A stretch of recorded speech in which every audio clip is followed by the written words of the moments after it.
নমস্কার বন্ধুরা, আমি ধৃতিমান দ্য ডট চ্যানেলে আপনাদের স্বাগত। বন্ধুরা, আসামের মুখ্যমন্ত্রী হেমন্ত বিশ্ব শর্মা পরিষ্কার জানিয়ে দিয়েছেন, আসামে যারা মাতৃভাষার জায়গায় বাংলা লিখবেন তা দেখেই চিহ্নিত করা যাবে কারা বিদেশি। অর্থাৎ মাতৃভাষা বাংলা লিখলেই তিনি চিহ্নিত হয়ে যাবেন বিদেশি বলে। বন্ধুরা, আজকের সারা ভারতবর্ষ জুড়ে বিজেপি শাসিত রাজ্যগুলো যেন একযোগে বাঙালির বিরুদ্ধে জিহাদ ঘোষণা করে বাংলা থেকে কাজ করতে যাওয়া বিভিন্ন বিজেপি শাসিত রাজ্যে বাঙালি শ্রমিকদের চিহ্নিত করে বিএসএফের হাতে তুলে দেওয়া হচ্ছে, তাদেরকে বাংলাদেশে পাঠিয়ে দেওয়ার জন্য। এখানেই প্রশ্ন, হঠাৎ একযোগে বিজেপি শাসিত রাজ্যগুলোতে কেন বাঙালি বিরোধিতা শুরু হলো? এর পেছনের আসল কারণ কি? বন্ধুরা, পশ্চিমবঙ্গের বিভিন্ন জেলা থেকে যাওয়া বাঙালি শ্রমিকদের বিজেপি শাসিত মহারাষ্ট্র, দিল্লি এবং উড়িষ্যার বৈধ কাগজপত্র থাকলেও তাদেরকে বিএসএফের হাতে তুলে দেওয়া হচ্ছে বিদেশি তকমা দিয়ে বাংলাদেশে পাঠিয়ে দেওয়ার জন্য। তবে সম্প্রতি দিল্লির বসন্তকুঞ্জে জয় হিন্দ কলোনিতে ঘটে যাওয়া ঘটনা সব ঘটনাকে ছাপিয়ে গেছে। দিল্লির বসন্তকুঞ্জ এলাকায় জয় হিন্দ কলোনি দীর্ঘদিন ধরে বাঙালিদের বাস। মূলত কোচবিহারের লোকজনই ওই কলোনিতে বেশি বসবাস করে। দীর্ঘদিনের বসবাস সত্ত্বেও সম্প্রতি ওই কলোনিতে বিদ্যুতের লাইন বিচ্ছিন্ন করা হয়েছে, জল সরবরাহ বন্ধ করে দেওয়া হয়েছে। মানুষজন জলের ট্যাঙ্কার ভাড়া করে নিয়ে এলে দিল্লি পুলিশ তথা সিআরপিএফ সেই জলের ট্যাঙ্কার রাখতে দিচ্ছে না, জোর করে এলাকা থেকে সরিয়ে দিচ্ছে। বন্ধুরা, এলাকার বাসিন্দাদের বৈধ কাগজপত্র থাকা সত্ত্বেও তাদের সাথে এই ধরনের বিমাতৃসুলভ আচরণ কেন করা হচ্ছে তা নিয়ে তৃণমূল কংগ্রেস তীব্র প্রতিবাদ জানিয়েছে। তৃণমূল কংগ্রেসের তরফ থেকে সাংসদরা দেখা করতে গিয়েছিলেন এই অঞ্চলে এবং এই অঞ্চলের মানুষজনের সাথে কথাবার্তাও বলেছেন। তৃণমূলের তরফ থেকে সুকেন্দু শেখর রায় অভিযোগ করেন, দিল্লিতে এমন বহু বসতি রয়েছে সেগুলিতে কোনো রকম হস্তক্ষেপ করা হচ্ছে না, অথচ শুধুমাত্র বাংলাভাষী বলেই জয় হিন্দ কলোনির বাসিন্দাদের উপর অত্যাচার চালানো হচ্ছে। তিনি আরও বলেন, বিজেপি শাসিত রাজ্যগুলোতে বাংলাভাষীদের যেভাবে নিশানা করা হচ্ছে, অরাজকতা চালানো হচ্ছে, এখানে তো শুধু বাংলাভাষী বলেই কোচবিহার এবং বাংলার অন্য প্রান্তের বাসিন্দারা টার্গেট। বন্ধুরা, এই বিষয়ে কুণাল ঘোষ কি বলছেন একটু শুনেন। অত্যন্ত বিপজ্জনকভাবে আমরা দেখছি বারবার প্রতিবাদ করার পরেও একাধিক রাজ্যে বাংলা বলার জন্য আটক করা হচ্ছে, হেনস্থা করা হচ্ছে যারা ভারতবর্ষের নাগরিক। অর্থাৎ আমরা পশ্চিমবঙ্গে থাকি, আবার অনেক বাঙালি পশ্চিমবঙ্গের বাইরেও থাকেন, কিন্তু তারা তো ভারতীয়, আমরা তো ভারতীয়। বাংলা বললেই বিদেশি তকমা লাগিয়ে দেয়া হচ্ছে। বাংলার বিরুদ্ধে কুৎসিত চক্রান্ত চালাচ্ছে বিজেপি। মূলত বিজেপি শাসিত রাজ্যগুলোতে এই কুৎসিত চক্রান্তটা চলছে। আসামের মুখ্যমন্ত্রী বলছেন বাংলা মাতৃভাষা বলে বুঝে নিতে হবে, সুবিধা হবে বিদেশি কারা। আরে বাংলাদেশ থেকে যদি কেউ ঢুকে থাকে তার দায়িত্ব তো বিএসএফ এর, অমিত শাহের, কেন্দ্রীয় সরকারের। সীমান্ত আপনারা পাহারা দেন। পশ্চিমবঙ্গ পরের কথা, ত্রিপুরায় ঢুকছে কি করে? ত্রিপুরায় ঢুকছে কি করে বাংলাদেশ থেকে আপনাদের রাজ্য? মমতা বন্দ্যোপাধ্যায়, তৃণমূল কংগ্রেস কয়েকদিন ধরে এই নিয়ে আন্দোলনে আছে। সেটা দেখে কপিক্যাট সিপিএম আর কংগ্রেস তারা এই ধরনের কোনো একটা কিছু করার কথা বলেছে। তো তৃণমূল তো গত কয়েকদিন ধরেই এগুলো চালাচ্ছে। মমতা বন্দ্যোপাধ্যায়ের নেতৃত্বে মিছিল হবে তো ঘোষণা করে দেওয়া হয়েছে। তা এত দেরিতে জাগলে হবে? এত দেরিতে জাগলে হবে? এই সিপিএম আর কংগ্রেসের আচরণে, মুখে এরা বলছে যা, কিন্তু আচরণে তো পুরো বিজেপির বি টিমের আচরণ করে। বিজেপি যখন বাংলায় টাকা বন্ধ করে দেয় তখন তো এই সিপিএম কংগ্রেস নেতৃত্ব করে। 100 দিনের কাজে খাটিয়ে নিয়ে কেন্দ্র যখন টাকা দেয় না, বাংলা বিরোধী কাজ করে, তখন তো এই সিপিএম এই কংগ্রেস দুহাত তুলে লম্পজম্প করে আনন্দে। এই বিজেপি যখন বাংলায় আবাসের টাকা দেয় না তখন তাদের সঙ্গে পোঁ ধরে এই সিপিএম আর কংগ্রেস। এই বিজেপি যখন বাংলার 1,70,000 কোটি টাকা দেয় না তখন তাদের সঙ্গে পোঁ ধরে এই সিপিএম আর কংগ্রেস। এই বিজেপি যখন বাংলায় সেন্ট্রাল এজেন্সিকে দিয়ে মেলাইন করার চেষ্টা করে তখন কংগ্রেস নেতৃত্ব করে আনন্দে, কিন্তু দিল্লিতে তাদের নেতাদের যদি চিঠি পাঠায় ইডি তখন তারা বিপ্লবী হয়ে যায়।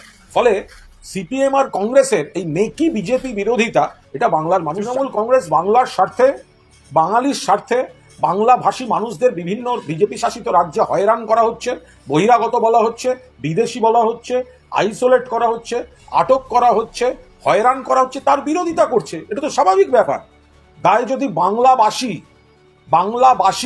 বা বাংলা ভাষীর রক্ত নিয়ে গর্ব থাকে তাহলে তো এটা করা উচিত।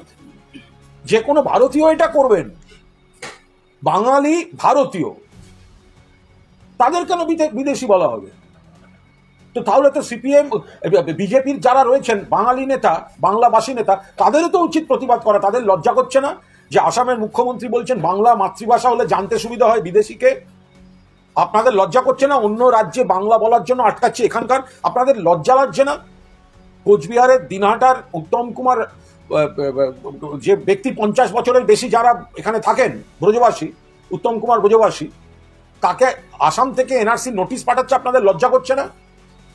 বিজেপির বাংলা ভাষী নেতারা দয়া করে তার মাতৃভূমি এবং মাতৃভাষার স্বার্থে এই অপমানটা মাথা নিচু করে মেনে নেবেন না। আপনাদের দিল্লির নেতারা যে অপমানটা করছে বাংলাতে, বিষয়টা ভারতীয় না ভারতীয় নয়, হিন্দু না মুসলমান সেটা নয়, কিন্তু যদি কোনো হিন্দু বাংলাভাষী, এই যে কোচবিহারের দিনহাটার উত্তম কুমার ব্রজবাসী, তিনি তো হিন্দু, তো তাকে এনআরসি ধরালেন কেন? আসামে আপনারা হিন্দু হিন্দু হিন্দু বাঁচাও করতে করতে তো কয়েক লাখ হিন্দুকে অনিশ্চয়তার মুখে ফেলে দিয়েছেন। এবার যদি সে ভারতীয়, বাংলা বলে, ধর্মে মুসলমান হয়, তাকে আপনারা বিদেশি বলবেন? নাকি হয় নাকি কখনো? এর সঙ্গে ধর্মের কি সম্পর্ক? ভারতীয় না ভারতীয় নয়, পরিষ্কার কথা। যদি ভারতীয় হয় তাহলে হিন্দু, মুসলমান, খ্রিস্টান তারা বাংলা ভাষায় কথা বললেই আপনারা তাদের বহিরাগত বলবেন? কি করে হতে পারে? আর তখন বলছেন ওনারা হচ্ছেন মুসলমান। আরে মুসলমান, বাঙালি মুসলমান নেই, বাঙালি মুসলমান নেই, তাদেরকে কি আপনারা বিদেশি বলবেন? যুগ যুগ ধরে বাংলার মাটিতে হিন্দু মুসলমান একসঙ্গে থেকে এসছে। ইতিহাস বই উল্টে দেখবেন কত হিন্দু পরিবার থেকে কোনো না কোনো সামাজিক কারণে কেউ অতীতে মুসলিম ধর্ম গ্রহণ করেছেন। আপনারা তাদেরকে বলে দেবেন ভারতীয় নয়? এটা কোনো কাজের কথা হলো? এটা কোনো অপশনাল নয়, এটা আইনি কাগজ, এটা অপশনাল নয় যে আমার মনে হলো আমি ওটা বিশ্বাস করব, আমার মনে হলো যে আমি ওটা বিশ্বাস করব না, সেটা নয়। যতক্ষণ না আইনিভাবে প্রমাণ হচ্ছে কারুর সচিত্র পরিচয়পত্রটা ঠিক নয়, ততক্ষণ পর্যন্ত তিনি বৈধ। এটা বিজেপির কাছ থেকে তো সার্টিফিকেট নিতে হবে না, বিজেপির কাছ থেকে তো শুনতে হবে না যে তারা কোনটা পছন্দ করছে। আপনার কার্ডটা আমরা মনে করছি ঠিক, তাহলে ঠিক, আপনার কার্ডটা মনে করছি ভুল, তাহলে ভুল। এই অধিকার বিজেপিকে ভারতের সংবিধান দেয়নি। বন্ধুরা, আবার বিষয় ফেরার আগে একটি আবেদন, দয়া করে চ্যানেলটিকে সাবস্ক্রাইব করে আমাদের সামনের দিকে এগিয়ে যেতে সাহায্য করুন। বন্ধুরা, আমাদের প্রতিবেদন ভালো লাগলে জয়েন বাটনে ক্লিক করে আমাদের এই ছোট্ট প্রয়াসকে উৎসাহ দিতে পারেন। বন্ধুরা, 2026-এ পশ্চিমবঙ্গের ভোট, অথচ এই সময় বিজেপি শাসিত রাজ্যগুলোতে শুরু হয়েছে বাঙালির উপর অত্যাচার। এদিকে বাংলার বাইরে বিজেপি শাসিত রাজ্যগুলোতে বাঙালির উপর যে আক্রমণ নেমে আসছে তা নিয়ে বাংলা বিজেপি সম্পূর্ণ চুপ। বিজেপির বাঙালি নেতাদের মুখে একটিও কথা নেই এই বিষয়ে। কি বলবে, কোন মুখে কথা বলবে? আর এখানে একটাই প্রশ্ন, বিজেপির ভোট কৌশলীরা কি বোকা? কি মনে হয় বন্ধুরা? নিশ্চয়ই নয়। তাহলে হঠাৎ এই সময় এরকম একটা বিষয় চালু করার কারণ কি? এমনিতে বিজেপিকে অবাঙালির পার্টি হিসেবে দাগিয়ে দিয়ে 2021 সালে বাঙালি জাতিসত্তার সুযোগ নিয়ে তৃণমূল কংগ্রেস বাংলা নিজের মেয়েকেই চায় গোছে স্লোগান দিয়ে কিভাবে জয় ছিনিয়ে নিয়ে এসেছিল বিজেপি তো ভালো করেই জানে। সেখানে বিজেপি শাসিত রাজ্যে বাঙালির উপর অত্যাচার করে তৃণমূল কংগ্রেসকে আরও বেশি করে বিজেপিকে বাংলা বিরোধী রাজনৈতিক দল হিসেবে প্রমাণ করার সুযোগ করে দেওয়াটা কি খুব কাজের কথা? বন্ধুরা, আমার যেটা মনে হয়, বিজেপির যারা ভোট কৌশলী তারা প্রত্যেকেই এই প্রত্যেকটা বিষয়ের উপর নজর রাখছে, কিন্তু এক্ষেত্রে বিজেপির ভোট কৌশলীরা বাংলায় চাণক্যের সাম দাম দণ্ডভেদ নীতি প্রয়োগ করছে।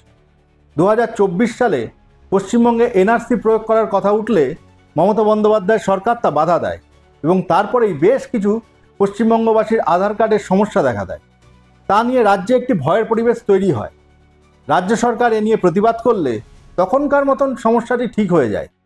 বর্তমানে বিজেপি শাসিত রাজ্যগুলোর মধ্যে যা শুরু হয়েছে তা আসলে পশ্চিমবঙ্গবাসী তথা পরিযায়ী শ্রমিকদের ভয় দেখানোর জন্য।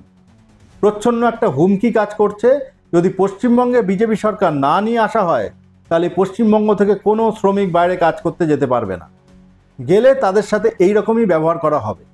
আর অজুহাত তো অনেক কিছুই আছে, সেরকমই একটা অজুহাত হলো ভারতবর্ষে বাংলাদেশিদের প্রবেশ।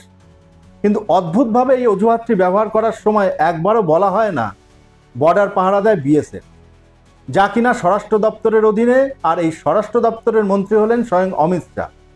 যদিও অমিত শাহ কতটা যোগ্য মন্ত্রী তার প্রমাণ আমরা পেয়েছিলাম পেহেলগাঁও কাণ্ডের সময়।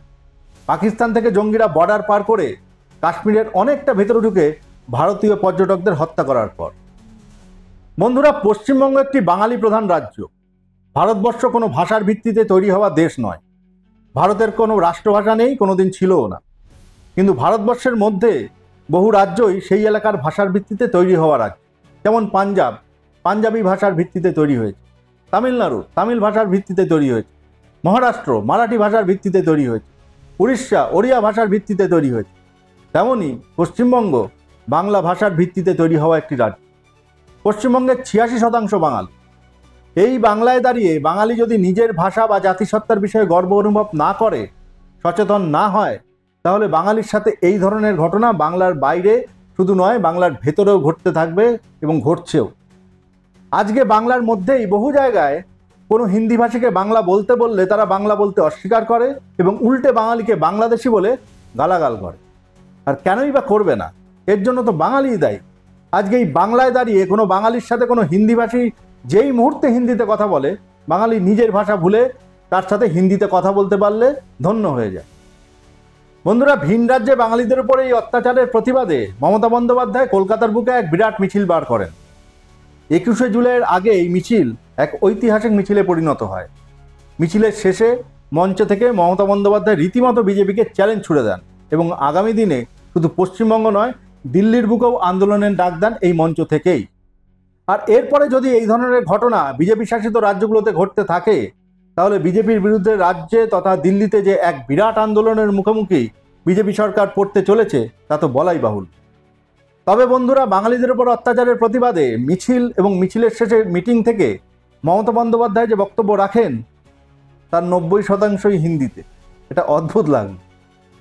কেমন লাগলো বন্ধুরা আমাদের আজকের এই প্রতিবেদন? আপনাদের মতামত কমেন্টসের মাধ্যমে আমাদের জানান।